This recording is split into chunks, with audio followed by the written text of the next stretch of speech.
dan emang se-expert itu mentor-mentornya. Kenapa kamu gak bilang kamu ambil di Atim? Ntar nanti banyak yang join kan. Bincang seru bareng anak IT, hanya di Talkbox. Halo Sobat Digital, kembali lagi bersama aku Min Boksahal, tentunya di episode terbaru dari Talkbox. Nah, kalau misal ngomongin Talkbox, pasti ada narasumbernya dong ya. Dan biasanya yang aku undang itu narasumber yang pokoknya beragam lah, yang inspiratif, yang lagi merintis, atau yang kayak mahasiswa, anak SMA, ataupun dosen, guru yang bisa share pengalamannya, pasti tempatnya di Talkbox. Nah, kali ini nih, aku bakal ngobrol sama salah seorang, bisa dikatakan ya anak IT lah ya, anak IT yang uniknya ini jadi content creator. Halo, bro. Halo. Ini bro aja ya. Aduh, gue dipanggil Kak gitu. Apa dong? Bebas lah, Kak juga boleh. Oke, siap Kak. Oke. Ini kenalan dulu ke Sobat Digital. Oke. Namanya siapa? Dan sekarang kamu ini kesibukannya ngapain aja nih? Oke, baik. Halo Sobat Digital, perkenalkan nama aku Fahrul. Sekarang sedang masuk di semester 8 di salah satu kampus di Bekasi, namanya Presiden University. Sekarang kesibukannya lagi ngerjain skripsi karena masuk tahun terakhir kan. Dan juga sedang menjalani magang di PT Kawasan Industri Jababeka Tbk, yang dimana merupakan kawasan industri terbesar di Asia Tenggara. Dan sekarang juga aku sebagai founder dari Hello Coders, yang dimana sedang dirintis ya baru-baru ini. Itu sebuah platform education untuk orang-orang yang mau belajar programming secara basic. Menarik banget. Ini udah mahasiswa, semester akhir, lagi skripsian, magang, dan juga ngerintis. Ini orang Qatar nih. Ya. Iya. Ini menarik banget. Ini kan semester 8 kan berarti punya kewajiban buat magang. Betul lah ya. Biasanya sih semester 6. Dari semester 7 sih, 6 bener. Dari semester berarti 6. udah mau setahun dong? Magang. Udah, karena setahun itu kan emang full magang tuh. 2 tahun itu fokus kuliah di kelas, setahun buat magang. Oh, oke, nah ini kurikulum baru kayaknya ya? Kurikulumnya kebetulan dia pakai kurikulum luar negeri Kak. Jadi ya makanya Presiden University, standar internasional gitu. Jadi ya gitu dia pakai. Gue nggak relate sih ya. Ini jadi di Presiden University juga ngomongnya in English ya? In English, ya every day, every time. Every day, every time. Aku mas. Waduh. Lanjut. Oke, ini menarik banget. Kamu magang di Jababeka, ya kan? Day to day-nya ngapain aja nih sebagai anak magang? Oke, jadi aku sebenarnya karena orangnya yang super duper sibuk, jadi nggak pernah. Ini kebetulan ya di semester sebelumnya itu aku juga magang di perusahaan ini, tapi bukan di sini. Dia penempatannya di Banten. Oke, dan kebetulan kayak udah dekat sama HRD-nya, dia tahu ya. Aku ini ya kayak gambaran aja untuk perusahaan ini. HR itu emang perlu orang yang bisa pendekatan dengan orang-orang anak-anak ininya, karyawannya gitu ya. Dan aku ngerasa pas dekat sama mereka tuh kayak lebih terbuka lagi. Alhasil kayak mereka tahu apa keseharianku, dan ya mereka pas nge-hire aku di bidang sebagai programmer HR, itu aku dikasih project yang ini kamu manage sendiri projectnya, yang penting jadi sebelum magang kamu selesai gitu.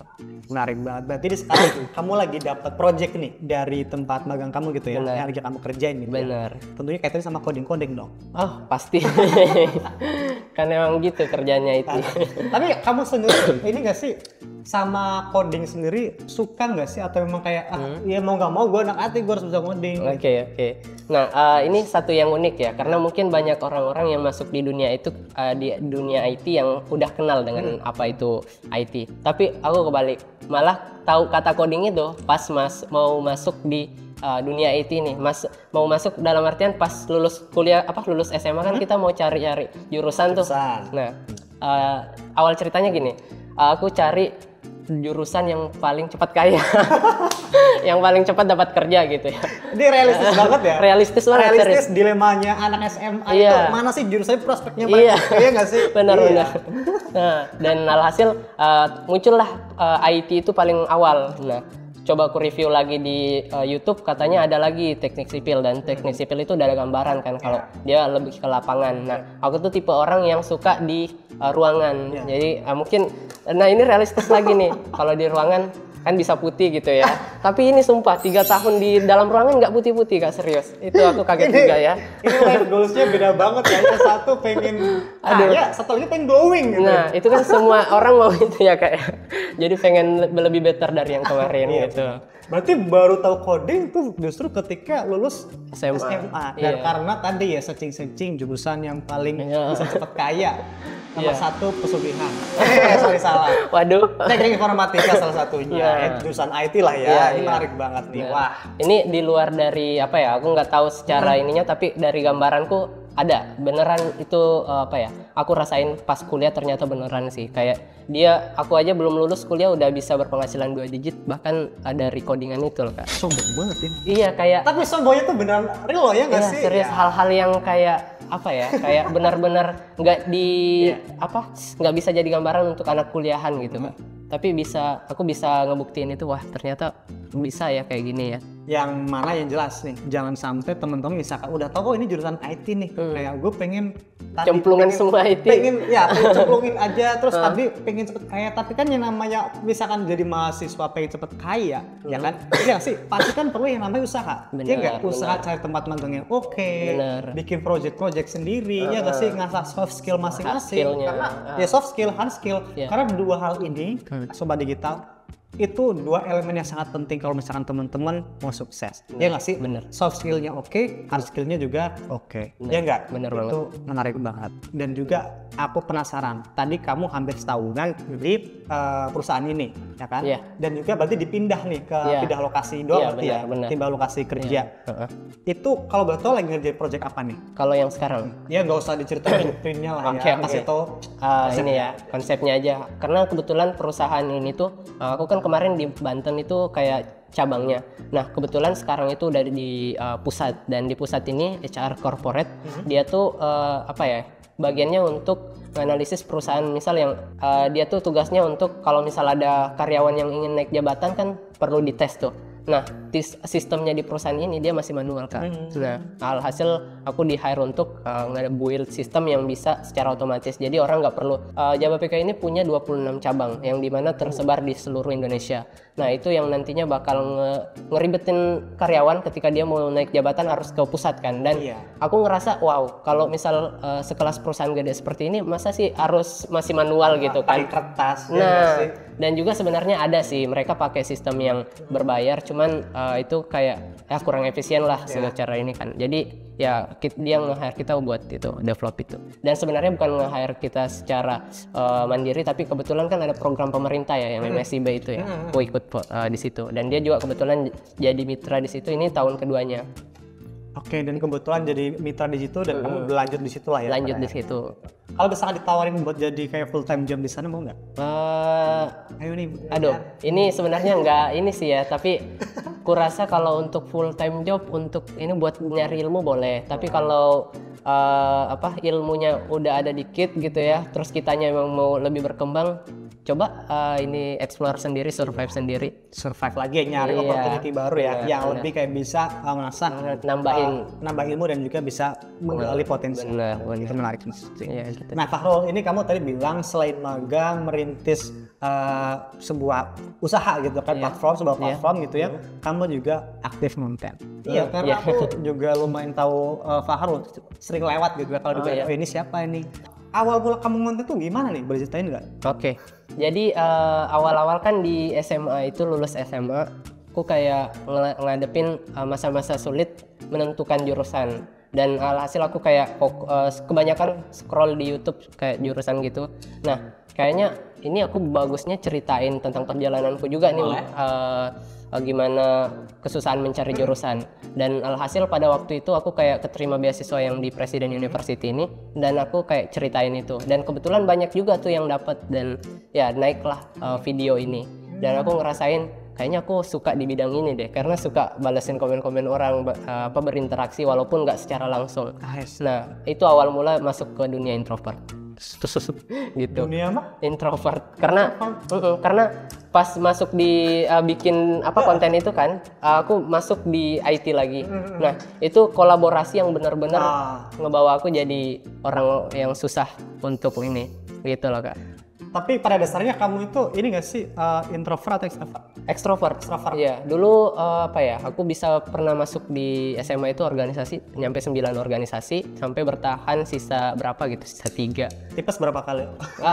Alhamdulillahnya dulu kayak aktif organisasi tapi aktif olahraga juga, jadi kayak masih bisa di inilah, kecuali pas di kuliahan ini udah paling seminggu sehat, seminggunya Nevar gitu. gitu. Berarti itu tadi awal mula kamu nyemplung ke dunia content creator gitu ya. Dan gimana pun juga yang awalnya kamu tadi aktif banget ikut organisasi, extrovert gitu ya, nyemplung ke dunia extrovert. Tapi nyaman gak pada akhirnya? Dunia introvert ya, kalau dibilang nyaman ya itu sih Pak. Kalau misal kita di extrovert, kita dunianya itu pasti nyaman. Tapi kalau kita masuk di introvert, kita pasti juga ngerasa itu nyaman. Malah nggak nyaman pas kita lagi keluar ramean itu malah nggak nyaman. Jadi kayak ketika kita udah menyatu dengan dunianya itu bakal nyaman-nyaman aja. Iya. Yang penting dijalani aja lah. Iya, dijalani. Nyaman. Kalau nggak enak nggak enaknya pasti ada. Pasti ada. Iya. Setiap profesi itu ada plus minusnya, ada enak gak enak. Benar. Ya nggak? Nah, sekarang aku penasaran juga. Ini kamu konten yang awalnya tadi kan kayak bisa dibilang kayak kebetulan ya. Iya. Pas kebetulan naik juga nih, terus kamu juga menikmati. Benar. Pada akhirnya kamu nge-share konten seperti apa nih di platform kamu? Karena kemarin itu di YouTube naiknya cuman karena brandingnya masuk di Presiden University ya, karena dapat beasiswa di situ dan juga ya membangun seputar itu ya. Kayak terbatas gitu insight-nya. Alhasil aku coba karena udah masuk di dunia IT, coba aku kembangin di bidangnya ini. Dan ternyata memang IT ya, wow seluas itu ya. Dan ya aku coba karena belajar dari internet, katanya coba memperspesifik lagi niche-nya. Akhirnya aku coba masuk ke dunia programming yang betul-betul hard coding gitu sih Kak. Jadi aku kayak fokusin ke sekarang aku kontennya di Instagram. Ya, nggak apa-apa. Memang kadang konten kreator itu cocok-cocokan, ya kan? Mana ekosistem yang paling cocok dan juga yang menurut kalian kayak algoritmanya paling ramah dengan konten kalian. Dan kebetulan di Instagram tuh cukup sedikit sih ya di Indonesia sendiri gitu ya. Konten kreator yang spesifik ngebahas soal programming IT gitu. Jadi memang sobat digital kalau misalkan mau nih nyemplung sebagai konten kreator juga masih luas banget kesempatannya buat gitu ya. Bener. Oke, sekarang aku penasaran banget. Kan kamu berarti konten udah sekitar setahunan lebih. Waktu itu kan start di kuliah abis lulus SMA ya Kak. Nah, sempat berhenti tuh di semester 2 karena sibuk fokus di hard skill itu kan. Alhasil pas aku habis magang nih kemarin, pas mulai magang, habis gajian pertama tuh langsung beli iPhone. Iya, langsung bikin konsisten upload konten tiap hari. Wow, naik sampai sekarang. Start dari 400 berapa gitu ya followers, nyampe sekarang itu udah 12 kah kayaknya. Ini berarti apa benefit yang lo rasain gitu ya sebagai anak IT yang konten? Meskipun kayak bisa dikatakan baru 12 ribuan ya, and still counting gitu kan. Iya, benar. Apa nih benefit secara spesifik yang kayak wah ternyata konten di bidang IT itu kayak gini nih, ada something yang berarti beneficial nih buat kamu. Oke, jadi the key of me itu kayak dapat gimana caranya itu tentang konten programming ya. Itu karena lingkupnya masih kecil dan banyak spesifikasinya. Kita banyak opportunity ketika kalian memang mau terjun di sini. Cara aku sendiri karena sebagai freelancer juga banyak klien-klien yang berdatangan dari sana. Pas ngeliat itu, wah ada yang dari Kalimantan kayak dari Indonesia, ada bahkan dari luar negeri, dari Australia, Malaysia itu datang ke akun ini. Ini kan kamu juga bisa dikatakan udah semester akhir ya, udah skripsian gitu kan. Gimana cara kamu kayak gini loh? Menata karir kamu setelah wisuda. Kamu tipikal orang mahasiswa yang takut sama lulus nggak? Enggak sih Kak, aku tipe orang yang ngejalanin aja. Tapi di balik kata itu ada persiapan yang benar-benar harus dimatangin. Tiap malam tuh sampai overthinkingnya minta ampun itu buat mikirin itu semua gitu. Gimana caranya biar nanti ketika wisuda gue nggak pusing, nggak takut, nggak kayak buru-buru langsung sebar-sebar CV misalnya. Benar. Karena memang kita harus bisa bangun tangga karir itu step by step gitu kan, sesuai dengan prosesnya. Benar. Menarik banget nih. Nah, ini kan aku penasaran, kan kamu kan juga sekarang bisa dikatakan magang dan itu udah di taraf ya profesional, bukan cuma kayak magang nanti belajar sama mentornya. Benar. Dan kamu langsung ngerjain sebuah project. Benar. Gitu kan. Gimana pun juga kamu perlu yang namanya soft skill. Benar kan? Aku tahu kamu nggak ikut berorganisasi. Benar. Ya enggak? Iya. Dan ini bisa nanti dilihat di episode terbaru ya, Opposite. Oh iya. Ini ada Faru juga ditonton dan dia nyeritain gimana perspektif dia sebagai mahasiswa yang gak ikut organisasi tapi bisa explore gitu ya. Nah ini aku penasaran gimana cara kamu ngasah soft skill kamu gitu. Oke, jadi karena aku di tahun awal emang ini ya Kak, kebanyakan mahasiswa di tahun awal itu kan join organisasi ya. Tapi aku enggak, aku malah di tahun awal itu fokus up hard skillku. Karena kebetulan aku dari background IPA tanpa ada apa itu tadi, makanya aku bilang kayak pas aku tahu IT itu apa, aku coba cari tahu kata coding itu first time-nya aku tahu pas mau pilih jurusan ini gitu. Jadi nggak ada background sama sekali. Nah pas tahun udah kayak fokus di hard skill, aku fokus di tahun kedua itu soft skill. Jadi ada step by step dari masa perkuliahan itu bagi aku sendiri ya kan. Di tahun pertama hard skill, yang kedua tahun kedua itu soft skill. Nah secara aku untuk masuk di bagaimana ngelatih soft skill di tahun kedua ini itu awalnya aku ada dua pilihan, mau coba join di organisasi atau enggak langsung terjun ke dunia profesional. Dan aku lihat ketika dibandingin antara keduanya ini ternyata dunia profesional ini lebih bagus karena ketika nantinya kita lulus itu bisa langsung ada pengalaman kerja, terus udah bisa kayak latihan negotiation tentang komunikasi sama klien segala macam, itu kayak udah langsung pernah kita rasain. Jadi kayak ada pengalaman lah ketika mau apply di perusahaan, banyak yang bisa kita ceritain gitu sih. Ya pada akhirnya ya ibaratnya kamu memilih keputusan kamu sendiri. Benar. Ya enggak kan? Iya. Karena gimana pun juga nih mahasiswa kan punya visi masing-masing. Benar. Setiap orang juga punya visi masing-masing dan di sini kamu milih untuk tidak ikut organisasi, tapi kamu juga bukan berarti kayak satu leha-leha di kosan. Benar. Ya nggak sih? Kamu juga perlu yang namanya ya explore. Benar. Aduh ini ngobrolnya udah mantep banget. Aku juga ngobrol sama kamu yang ibaratnya masih mahasiswa tapi udah pengalaman dan juga kayak langkah hidup yang kamu ambil tuh bisa jadi contoh banget nih buat sobat kita di luar sana nih. Nah ini pertanyaan terakhir dari aku nih, Fahrul. Pesan kamu buat mahasiswa IT di luar sana, kamu kan udah mahasiswa akhir nih. Iya. Buat yang masih kuliah, misalkan semester 1 sampai 6 aja deh gitu. Pesan kamu buat mereka itu apa? Oke. Baik teman-teman, mungkin dari teman-teman yang masuk di bidang ini tuh banyak yang ngerasa salah jurusan. Itu aku ngerasain di semester 2 teman-teman aku cerita ke orang tua, "Pak, aku mau keluar dari jurusan ini. Aku mau pindah mau pindah kampus gitu." Bukan cuman dari jurusannya sih Kak. Jadi kampusnya juga kan ini, terus waktu itu juga laptop kurang memadai untuk jurusan itu. Jadi kayak mau pindah, tapi kayaknya ini yang bisa aku ceritain bahwa jalani itu karena apa yang kamu udah jalanin itu ketika kalian mundur berarti kalian kalah gitu. Itu. Jadi jangan pernah mundur sih. Fahrul Teguh Bernuis. Gitu sih. Oke, Rol, ini serius, ini pasti banyak banget sobat digital yang belajar dari kamu gitu kan. Ya gimana pun juga kita nggak usah melihat siapa yang berbicara, tapi apa yang disampaikan. Itu yang paling penting ya kan. Dari kamu juga banyak banget nih pas sobat digital udah yang apalagi yang misalkan yang tadinya lagi SMA nih mau lulus pasti udah mempertimbangkan kayak oke, maju mundur nggak iya buat ambil jurusan IT. Tadi kamu aja nih yang baru tahu coding ketika mau ambil jurusan ini gitu ya, itu bisa nih bertahan, bisa explore, bisa striving di sini gitu kan.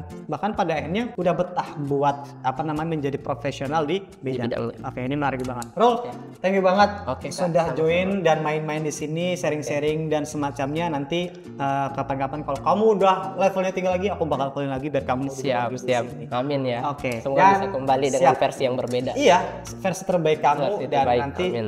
aku nggak tahu sih ya, tapi ya semua kita bakal jumpa lagi. Amin. Oke, sobat digital, wait nih, tar dulu. Ini aku mau pamer kaos dulu nih, Waro. Widih, ini ada kaos IT, barunya tapi IT Box nih ya, anak IT tapi ini bukan wibu. Sama sih. Kayak relate sama aku Kak. Jadi, kamu anak IT tapi bukan wibu. Bukan wibu dong. Oke, nanti. Aduh, ini dijudge nanti sama anak-anak IT nih. Dan buat anak IT yang rasa bukan wibu, ini kayaknya harus jadi seragam partai kamu selanjutnya deh. Ya nggak sih? Ya. Ini lagi open PO di IT Box. Kalau kamu pengen kaos ini, langsung aja deh DM. Itu DM di @itbox.id. Nanti kita bakal ngarahin kamu gimana caranya biar dapat kaos kredit. Ya enggak? Selain kaos, IT Box juga punya kelas-kelas yang keren nih, Ro. Wow. Tadi kan kamu juga ngasih sharing-sharing dan juga ada kelas yang Iya. kamu rintis tuh seputar coding, programming. Iya. Tapi di IT Box juga banyak, beragam. Banyak banget, Di ya. coding juga ada. Iya. Kemudian database, data science, cyber security, data analysis, digital marketing, Flutter, Wow. personal cyber protection, ya Excel, OOP, algoritma macam-macam juga ada. Pokoknya Udah komplit lah ya. komplit banget. Jadi buat mahasiswa IT juga kalau misalkan nih pengen bisa bertahan di jurusan IT-nya, mengasah hard skill-nya, itu bisa banget belajarnya di IT Box. Oke. IT Box keren. Aku Sekali pernah lagi. ikut sih satu. Oh, pernah Iya, ikut kelasnya? itu cyber security sih, Kak. Kelas cyber security di IT Box. Dia IT Box keren. Dan emang se-expert itu mentor-mentornya. Kenapa kamu gak bilang kamu ambil di IT Box? Ntar nanti banyak yang join lagi. Gitu. Oke, sip. Oke, thank you banget Faro dan Sobat Digital udah nontonin video ini sampai akhir. Kita ketemu lagi di episode selanjutnya. Tapi jangan lupa untuk like, comment, subscribe, dan nyalakan lonceng notifikasi channel ini supaya kamu ketinggalan informasi terupdate seputar dunia IT. Aku Min Bosahal dan Aku Fahrul. ciao. See you in the next video. Bincang seru bareng anak IT. Hanya di Talkbox.